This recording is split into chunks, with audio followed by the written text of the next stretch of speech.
Hello to you and welcome to today's Revisited. Today we're going to a country still recovering from 27 years of civil war. Angola is known for blood diamonds, for landmines and nowadays for oil. It gained its independence from Portugal in 1975, but within just a few months the three main groups in the country began to fight. World superpowers were drawn in as it became a Cold War battle. The Soviet Union and others supporting the then Marxist MPLA, while the US and Western countries like France backed UNITA and the FNLA. The war was fuelled by the trade in blood diamonds, jewels sold to finance the fighting. After 16 years came elections, but UNITA rejected the outcome and the fighting, well, it began again. 500,000 people died in the conflict. The end coming when the leader of UNITA, Jonas Savimbi, was killed in combat. The deal, announced by President José dos Santos, who first came to power in 1979 and is still there today. If we progress fast enough this year, reach a ceasefire, and manage to demilitarize UNITA, then we can start planning elections in a year and a half to 2 years. Well, since then, the country has seen a spectacular economic boom, led by oil. It produces well over 1.7 million barrels a year, the continent's second biggest oil producer, and a figure that continues to rise. The centre of the capital, Luanda, is said to be the most expensive place in the world to live in. But in the outskirts and surrounding countryside, half the population still lives in poverty. There remain about 10 million buried landmines, 120 people still killed by them every month. Well, France 24's correspondent Caroline Dumais has been to Luanda. She's shown around by the son of the former UNITA leader, Jonas Savimbi.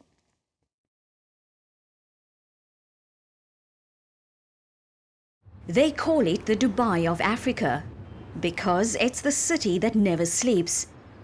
It is at night that Luanda truly comes to life. The Angolan capital is well known for its private parties that are filled with music, dancing and beautiful girls. This is where Luanda's new high society comes to mix. Tonight, there is a surprise. Rafael Savimbi, the son of Jonas Savimbi, the late leader of UNITA, is out on the town. Rafael is following in his father's footsteps. He's part of UNITA's new guard, but he's also a man of his time. It's true that my life is about something very different. But from time to time, when I have a weekend free, when I have some spare time, I come here to see this kind of thing. Why? Because it's also part of the culture, and I also think that it's good for the country because it helps to promote Angola's image abroad. The changes in society are reflected in the fashion industry. This catwalk show features one of the best-selling local couture brands in Luanda. Geraldo Fashions has already been invited to show in Lagos, Johannesburg and even New York. The dresses are the work of two young sisters, Delphina and Beatrice. Well, we're just more expressing, having an expression in the summer. We use very bright colors and even the fabrics are very light fabrics which complement the tropical weather here in Luanda. Yes, it's very, Angolan women like to dress up, like to look good all the time. They like to change. Oh yeah! So yeah, it's really good. Very well. I like.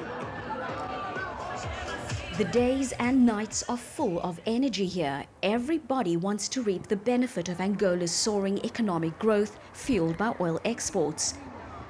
Luanda ranks as the most expensive city in the world. Property prices here beat all records. Take this flat on the 28th floor in the center of town. The asking price of this luxury penthouse of 1,200 square meters is 10 million euros. 80% of the block has already been sold. It has a spectacular view. And to spare the prospective owner the worry of traffic jams, the property boasts its own helicopter landing pad, not uncommon in Luanda. The flats have been sold to local millionaires who have blind faith in the future of their country. All these investments are totally secure because we know that the peace will hold, that the Angolan economy is strong, that it's flourishing and in a state of perpetual growth. We believe Luanda will soon be the most important capital in Africa, or at least in southern Africa. But the oil boom has not brought riches to everybody. On the far side of the bay, a former fisherman has a rather different story to tell. They razed his house with a bulldozer to build this sweeping promenade. The foundations are still there, buried beneath the highway. He was thrown out without any compensation. They didn't give us a new house, so without financial aid or accommodation, it's very hard. Every time I pass by, I feel nostalgic. Often I try to pass by without even looking, because the beauty they have created here doesn't belong to us. We were given no compensation. It's a collective, a national heritage, to be sure, but we need a basic minimum to survive. Time is ticking and we don't see anything coming our way. At this rate, we could well die before we manage to obtain another house. Fernando was forcibly removed from the peninsula of Elia, where he was born. It was once populated by fishermen, and its story illustrates better than any other transformation of Luanda. He was moved to this shanty town without running water some 2 hours away by road. He lost his job and he lost his boats. He's been living here for 5 years with his wife and children. The years are going by with no change in sight. There are people who come here from time to time and promise that things will change soon. Last month, members of the ruling party, the MPLA, came here. They visited all the areas where the former inhabitants of Ilha live. Afterwards, they drew up a report. I hope the resumption of parliamentary work means that we'll see some movement. Where there's life, there's hope. So we hope that one day we'll see conditions improve for ordinary people. And where there's a will, there's a way.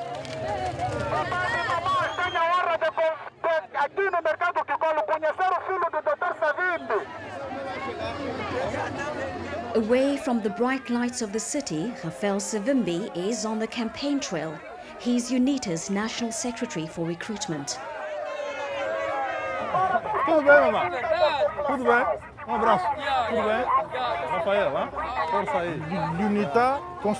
UNITA is still the party that offers an alternative, because the Angolan people still believe that UNITA will be able to lead them to change.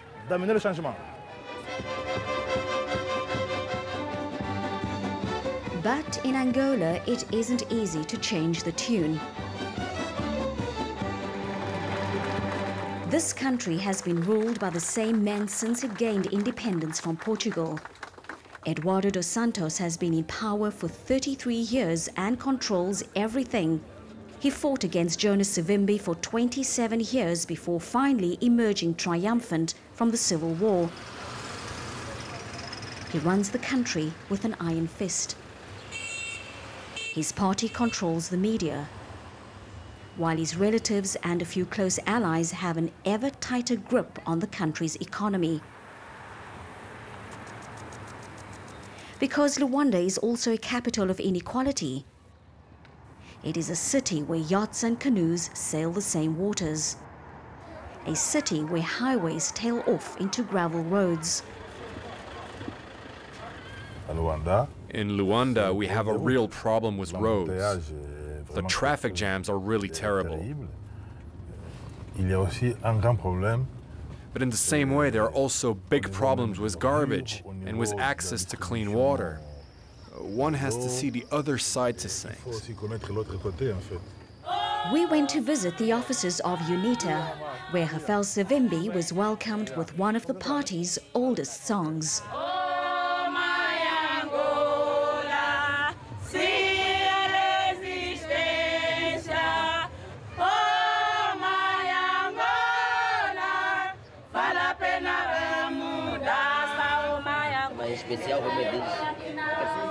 Kikolo, UNITA's stronghold in Luanda, has a long history. It is here that Jonas Savimbi voted for the first and the last time in 1992 before he went back to war. And even now, UNITA still faces problems. Protests are suppressed, activists are threatened. They showed Rafael pictures of two party officials who were killed last year. It really upset a lot of people, and once again the leadership of UNITA had to calm them down because they were so angry about this. We live in a so-called democratic country, so people have to understand that when we accept democracy, we also have to accept the principle of diversity. We cannot all think the same way, we cannot all belong to the same party. But after 27 years of civil war, it's not easy to nurture a spirit of tolerance in Angola. Luanda has opened a museum dedicated to the war in this 16th century Portuguese fort, as if to turn the page on a war it hopes has ended forever. Children are taught that the Cold War turned their country into a battlefield, that the Americans and South Africans were their sworn enemies, that Cuba saved them. That the war only came to an end when Jonas Savimbi was assassinated in 2002. But nothing is said about the exact circumstances in which Rafael's father was killed. Military officials described the museum as a step towards national reconciliation. This is about the history of Angola, the whole history of the country since the beginning. We created it in consultation with all the parties. There is no split or partisan vision here.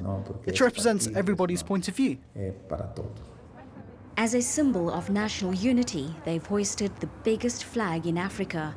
A flagpole of 75 meters high towers over the Bay of Luanda. But the children playing here seem indifferent. More than half of the population is under 30, and it has other things on its mind. For these young people who've never seen the war, there is little in Luanda to recall the past.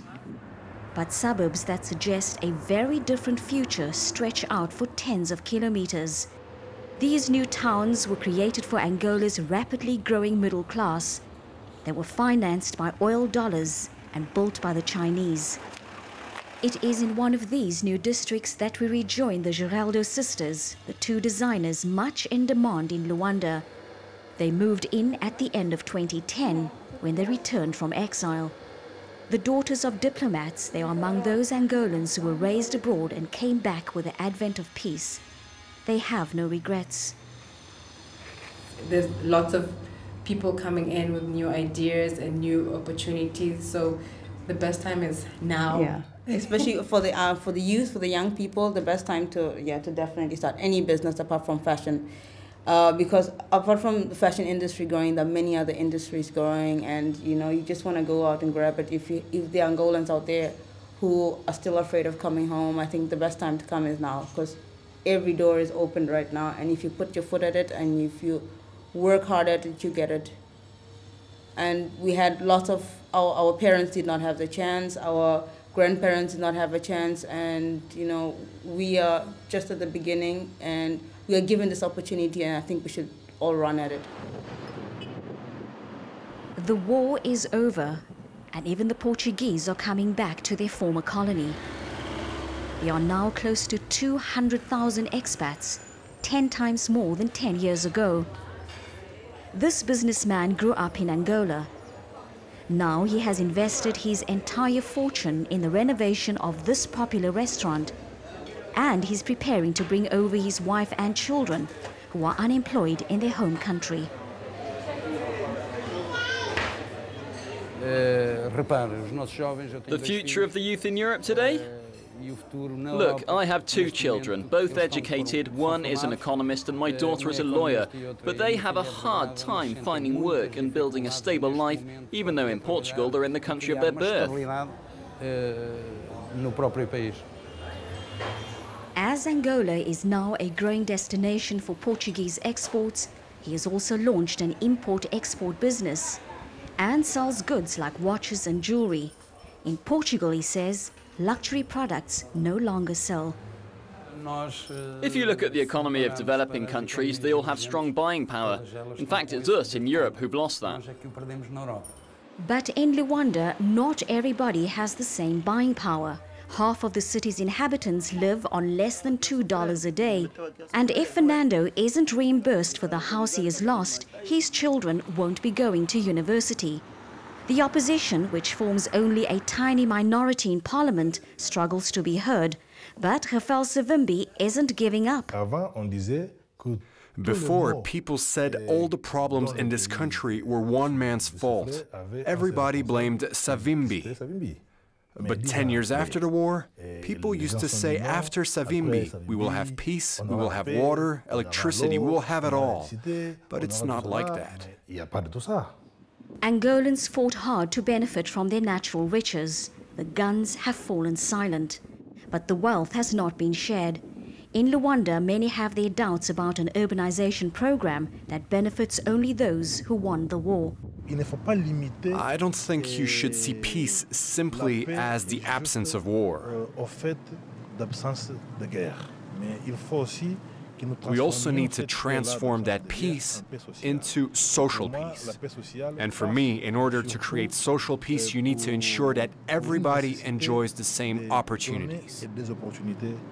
Of course, everyone wants Luanda to look like this district, which seems to glint and shine with the sparkle of a display window. But there's still a long road ahead for all Angolans to enjoy the same benefits. The remarkable change to Luanda since the end of the Civil War. That's this week's Revisited here on France 24. Stay tuned, of course, for more editions coming up soon.